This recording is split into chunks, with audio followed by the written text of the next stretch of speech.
Hi, today I'm going to explain to you how to install a window screen into one of our Gaulhofer window units. The screens will come provided with screen clips that will have to be installed at the site. On the screens themselves, there are brackets located on the top and bottom.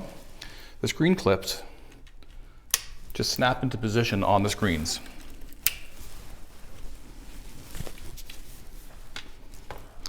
On the top of the screen, the top bracket, they're spring-loaded. This makes for easier installation. Also located on the screens are lifting tabs, which will help you install the screen as well.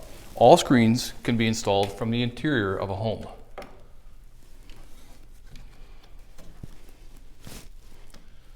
Once the top clips are installed, lift the screen and then drop the brackets into the bottom frame. The screen is now installed. To lock the screen, there are horizontal tabs that can be turned at 90 degrees. Now that prevents the screen from being removed from the opening. The spring-loaded clip, the function has been disabled. That's all there is to installing a screen in a Gaulhofer window unit.